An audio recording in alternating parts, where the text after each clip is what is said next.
Councillor ছিল জি আপনাদের চাঁদপুরেরই, জি হ্যাঁ সম্ভবত উনি হাজীগঞ্জের, মকুশা হাজীগঞ্জের না, হাজিগঞ্জ ওনারে খামাখাই ধরে নিয়ে যেত হুম কিছু হলে ওনারা ধরে নিয়ে যেত, কিন্তু উনি একটা নিরীহ গোছের মানুষ ছিল মকুল সাহেব। মকুল ভাই আমাদের এই মতিঝিলে একটা ডোবা আছে নাকি যে নৌকা চলে এখন আচ্ছা, আচ্ছা।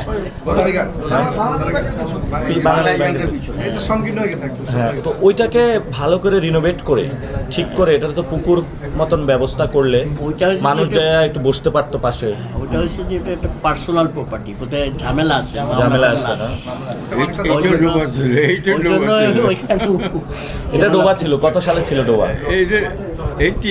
হ্যাঁ এটা 88 ভরাট করছে এর সাথে। হ্যাঁ তাহলে তো বেশি দিন হয় না। না, না, ঝিল ঝিল ছিল এখানে। এই ক্লাবগুলি মহামারা এগুলি ছিল স্টেডিয়াম, এই টোপাটা ভরে ক্লাবগুলি এখানে আপনার কাঠের পুল ছিল, কাঠের পুল। হাজির বাড়ির কাঠে পুলটা ছিল এদিক দিয়ে এই রাস্তা এই কাঠের পুল থেকে আপনার এটা একটা নদীর মতো মনে হতো। আমরা ছোটবেলায় অনেক তক্তা পড়ে যেত না, আমরা ভয়ে ভয়ে পার হইতাম। হ্যাঁ, ওই যেমন আমার ভাগিনা যে সোহেল, ও কিন্তু আমার থেকে একটু বয়সে বড়, একসাথে খেলতাম। একটা বাচ্চা পড়ে গেছিল, ও লাফ দিয়া, ও তো বরিশালের আবার, হ্যাঁ লাফ দিয়া আপনার সাঁতার কেটে উঠাইছিল ওই সময়। ঠিক আছে আজকে আসি, আবার আসবো আপনাদের সাথে। ভালো লাগলো আপনি আসলেন আমাদের এখানে। জি সবাইকে বলবেন একটু, জি, জি। আমরা ভালো কাজ করতে চাই এবং আমাদের যে যৌবনের যে এনার্জিটা আছে জি। তা আপনারা যেভাবে বলবেন ওইভাবে ব্যয় করতে চাই। বড় ভাইরা আছেন, আপনারা অবশ্যই। মুরব্বীরা আছেন। মানে আপনি তো আমাদের অবস্থান দেখছেন, আমরা ভালোর সাথে সবসময় থাকি। যে আমি শুনেছি আপনাদের যে এই ক্লাবে কোনো জুয়া হয় না, না, আমরা- সবাই যারা ভদ্রজন তারা থাকে, এমনই হওয়া উচিত ক্লাবে।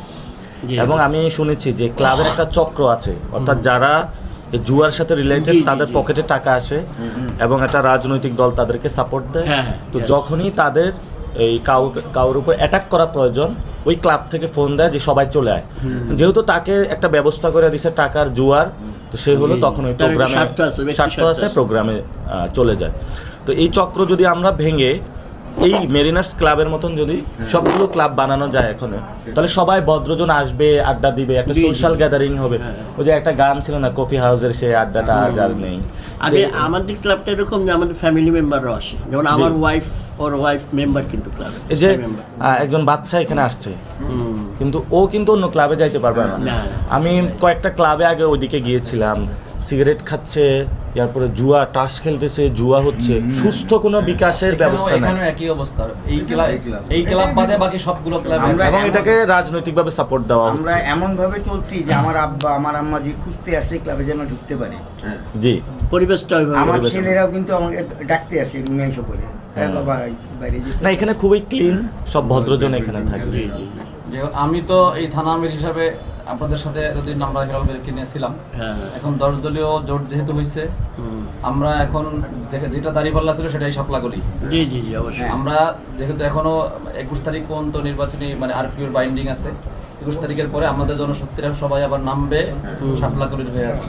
যেহেতু ময়দানটা আমাদের চাষ করা আছে, আশা করতেছি সমস্যা হবে না। জি জি ওনারা অনেক প্রোগ্রাম দিচ্ছে। উনি যেহেতু ইয়ং, আর ওনাদের যে কার্যক্রম, ওনারা কি কি কারণে এত বড় ফেসিবাদের বিরুদ্ধে ওনারা ঐক্যবদ্ধ হয়ে নামছে সেটা তো আমরা সকলে জানি, কিন্তু সেই অবস্থাটা যদি চেঞ্জ না হয় তাহলে এতগুলো জীবন দিয়ে তো কোনো লাভ হলো না। না। ওনাদের মূল উদ্দেশ্য হলো রাজনৈতিক অবস্থাটা পরিবর্তন করা, নতুন কোনো ফেসিবাদ যেন আর তৈরি না হয়, এবং এই নতুন কোনো ফেসিবাদ যেন তৈরি না হয় 10 দলের লক্ষ্য ঠিক ওই লক্ষ্য নিয়ে 10 দল কাজ করবে আর কি।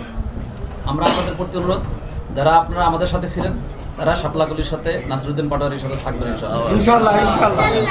আর আরেকটা বিষয়, এবারে হলো ইলেকশনের ব্যালট দুইটা হবে, একটা গণভোটের আর একটা পার্লামেন্টারি। তো গণভোটের যেটা, এটা হলো রিফর্ম অ্যাসেম্বলি হবে। তো গণভোটের 4টা কোশ্চেন থাকবে। 4টা কোশ্চেনে যদি আমরা হ্যাঁ উত্তর করি, তাহলে প্রধানমন্ত্রী যিনি, উনি 10 বছরের দুইবারের বেশি হইতে পারবেন না, অর্থাৎ কারো যে ফেসিস্ট হয়ে উঠার যে পথ, এটা বন্ধ হবে। 2 নম্বর বিষয় হলো যে একজন প্রধানমন্ত্রী যখন এখন থাকে, উনি কিন্তু আমাদের বিচার বিভাগ নিয়ন্ত্রণ করে। পরে ওনাকে যখন জেলে নিয়ে গিয়েছিল, উনি বলে দিয়েছে তার পেটুয়া বাহিনীকে ওকে আটকিয়ে রাখ, অর্থাৎ উনি ন্যায় বিচারটা পায়নি।